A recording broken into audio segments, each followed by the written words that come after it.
আপনাকে কি করে ভালো না বাসি ইয়া রাসূলুল্লাহ। যখন আপনি আমাকে ভালোবেসেছেন সেই 1400 বছর আগে, যখন আপনি আমাকে মিস করতেন, আশা করতেন যেন আমার সাথে দেখা করতে পারেন, অথচ তখনও আমি জন্মই হইনি। সেদিন সাহাবীরা আপনার চোখে পানি দেখে বলল, ইয়া রাসূলুল্লাহ, আপনি কাঁদছেন কেন? আপনি বললেন, আমার ভাইদের খুব দেখতে ইচ্ছা করছে। সাহাবীরা বললেন, আমরা কি আপনার ভাই নই ইয়া রাসূলুল্লাহ? আপনি বললেন, না, তোমরা আমার সাহাবী। আমার ভাই হলো তারা যারা আমার পরে আসবে এবং আমাকে কখনো না দেখেও তারা আমাকে বিশ্বাস করবে।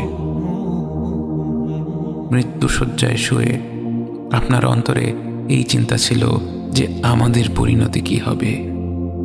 উম্মতি উম্মতি বলতে বলতে আপনি আপনার রবের নিকট ফিরে গিয়েছেন। আজ আমরা আপনার উম্মতের অংশ। বিশ্বজুড়ে আপাত দৃষ্টিতে আমরা হচ্ছি সবচেয়ে অপদস্থ, নিরুপায়, পরাজিত, লাঞ্ছিত, অথচ বাস্তবে আপনার উম্মতের অংশ হওয়া যে গোটা বিশ্বের সব সম্পদ পাওয়ার চেয়েও মূল্যবান ব্যাপার।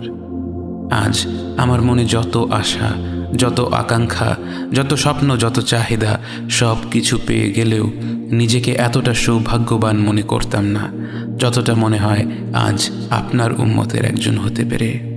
কাল হাসরের ময়দানে যখন গোটা মানব জাতি এক নবী থেকে আর এক নবীর কাছে ছুটে যাবে, আল্লাহ যেন বিচার প্রক্রিয়া শুরু করেন এবং প্রতিটি নবী নাফসি নাফসি বলে মানুষকে ফিরিয়ে দিবে।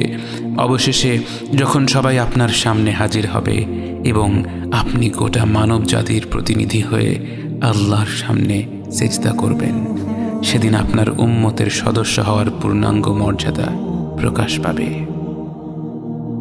ইয়া রাসূলুল্লাহ, আপনাকে কেন এত ভালোবাসি তার তো ভাষায় প্রকাশ করা যাবে না। তবে যতটুকু ভালোবাসা আপনার প্রাপ্য ততটুকু তো আপনাকে ভালোবাসতে পারি না। কথায় আপনাকে যতটা ভালোবাসি কাজে তো তেমন করে ভালোবাসতে পারি না। আপনার সুন্নতের অনুসরণ করি ঠিকই, কিন্তু ভিন্ন মতের অনুসারীদের সাথে ঝগড়া না করে থাকতে পারি না। ইবাদতটা নিয়মিত করতে পারলেও এবাদতে আপনার মতো আন্তরিকতা আনতে পারি না। বাহ্যিক বিষয়ে আপনার অনুসরণ করতে পারলেও চারিত্রিক দিক থেকে তো আপনার কাছ থেকে শিক্ষা নিতে পারি না। মুখে আপনার প্রতি সালাওয়াত পেশ করলেও কাজে কর্মে উম্মতে মুহাম্মদ হিসেবে আপনার সম্মানটা রক্ষা করতে পারি না। রাসূলুল্লাহ, হাবিবুল্লাহ, নবিয়ুল্লাহ, ইয়া মুস্তাফা, আমরা তো আপনার উম্মত হবার যোগ্য নই, কিন্তু আপনার রব তো সবচেয়ে ক্ষমাশীল। তিনি তো আমাদের যা প্রাপ্য তার চেয়ে অনেক বেশি অনুগ্রহ প্রদর্শন করতে সক্ষম। আপনি আমাদের যতটুকু ভালোবেসেছেন তিনি তো আমাদের এর চাইতেও বেশি ভালোবাসেন। আমরা আমাদের ভুল ত্রুটি সম্পর্কে যতটুকু অবগত তিনি তো তার চাইতেও বেশি অবগত। আমাদের রবের অনুগ্রহের দিকে তাকিয়ে অন্তরে আপনার প্রতি যতটুকু ভালোবাসা রয়েছে সেই ভালোবাসার দিকে তাকিয়ে আজ বুকে আশা বেঁধে রই, খুব শীঘ্রই আপনার দেখা পাবো ইয়া নবী আল্লাহ। খুব শীঘ্রই হাউদে কাউসারের পাড়ে আপনার হাতে তৃষ্ণা মেটাবো ইয়া হাবিব আল্লাহ।